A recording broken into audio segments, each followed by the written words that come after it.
On it being no Cho'Gath mid lane. Single tier rolls down your cheek. It's going to be the Corki as the answer to Talia. Very common matchup we saw all throughout Rift Rivals 2017. But where does the Gragas and this Cho'Gath go is going to be the question. Let's see, 20 seconds where they will go ahead and wind up with these picks. I would imagine Cho'Gath is going to be top lane, but I'm not 100% clear on that. I would like to see that. That is what I think would be the more interesting matchup here. 6 seconds remaining. They haven't flipped anything yet.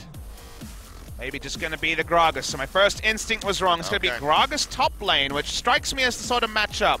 There's going to be a lot of latitude for Jax to pick up a lot of CS. And Longzhu, if they can actually get a level 1 going and ward up for the Jax, they have traditionally been very strong at playing around Khan's split push pressure. First time this series that Khan is actually empowered to play the side lanes. He was very much on team fighting duty in game 1 and 2. I mean, you think about, Afrika in game 1 versus Samsung earlier today, Tristana and the Cho'Gath. There was no opening for that Cho'Gath for Spirit to make it in for the ganks because the Tristana was contained under the turret, couldn't control the wave. So could be similar troubles here for Umti unless he can get out to a lead, because the mid lane is not going to have any CC whatsoever, so might just have to rely on Gragas up top. But all right, this is it, guys. The final game of this series that is to the opposite side of the lane. Because in the meantime, coming back over the wall, looking for Soan, knows that the flash is down, but the stun's not going to register this time out. Should still be able to get the passive. Will get locked in. Soan will fall. First blood goes over to Khan. Yeah. Extra marks for Teddy himself looked great, and he definitely settled for a summer where, sure, he wasn't by far the best player on his team, but his team leveling up around him has allowed him to be a relevant factor in the whole league. Oh boy, collapse coming through. They find Umti. They lock him down. Multiple tools being used. Dazzle in the Glacial Prison. He will fall. Unfortunately, Gorilla gets the kill, but they still pick off the enemy jungler, so I think they're going to be feeling pretty good about that. Would mean they could turn onto the... Oh, for the wraparound now. Not spotted yet. Yeah, turret still has It's plenty Cosmic of HP, Radiance time. Yeah, that's going to be the Cosmic Radiance coming down. The Dazzle connects. They knock him to the side, and he is going to fall as Gorilla finds his second kill of the game, and now they're just going to go ahead and take out the turret as well. And this is another one of those moments where Longzhu can turn one advantage into two in basically an instant. Cosmic break the outer bot lane turret. Well, but yet again, they're going to be trading a tier 1 for a tier 2. Great finishes that one off. Teddy going to get popped into the seismic shove, and he gets deleted as Khan scoops up the kill. The Rift is... Yeah. Is the hard commitment from Longzhu. We'll be seeing him, you'd have to expect, but actually whiffs on the Glacial Prison.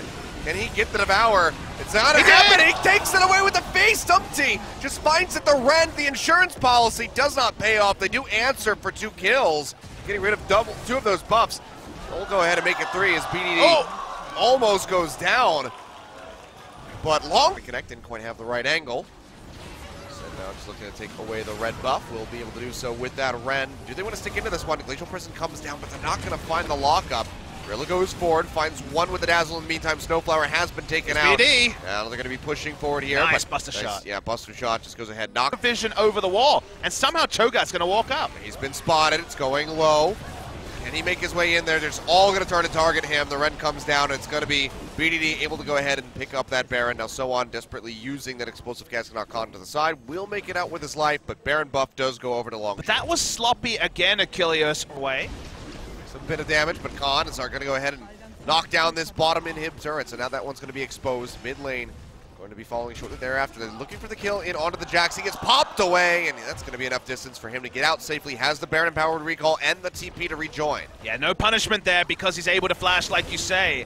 BD turning onto Kuzan, not getting the kill, but they'll get the turret. And he's just going to go straight back into the bottom lane, try to knock down that inhib. So all 3 turrets now falling, all 3 inhibitors exposed, and Longzhu will be trying to finish this one off considerably cleaner than game 2, cleaner than game 1 as well. So a nice high note to finish out this series with. Cosmic Radiance coming down. They go ahead and deny all that damage coming through. Soan's going to get jumped on. He's just going to disappear. Prey rending him to death. Now looking for a little bit more. Go ahead and get a little bit of damage in, but it's not going to be enough. As Prey just keeps firing away, and everybody on the side of Jin Air disappears. And just like that, double kill here for Prey at the end. They will finish off these Nexus turrets. They'll finish it off 14-0 for Longzhu. They close out this series 2-1. And 14-0 is certainly a clean kill score, but the game was not as clean as Longzhu fans would like. The sort of game where watching it, you saw gaps from the side of Longzhu that you hadn't necessarily seen in previous games, and that is going to be a bit of a query.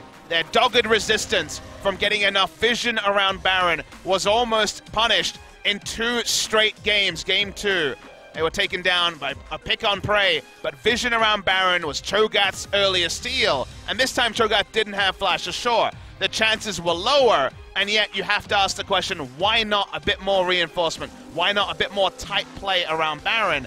Longzhu are no longer being scrutinized about it as a team with young players and a team with characters that we know and love. They're being scrutinized as a team that may actually be the champions of LCK Summer, so you have to adjust your expectations. And when it came to the vision game, they did let us down a little bit in Game 3. Yeah, and just the general approaches to those Barons, not investing everything that they had into confirming it, but you know, going for the kills, greedily using that rend on the side of Prey. We'll go ahead and get a replay of the end of the game here.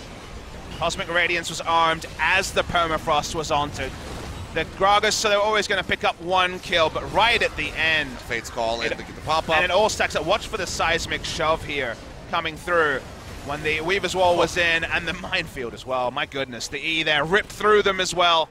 Nice, clean stuff, and again, the kill score, one-sided. The game, the victor, was probably always going to be Longzhu Gaming in Game 3, and yet you still wonder about what-ifs, and you steal the players. They're not celebrating, even though they do once again go 1 match clear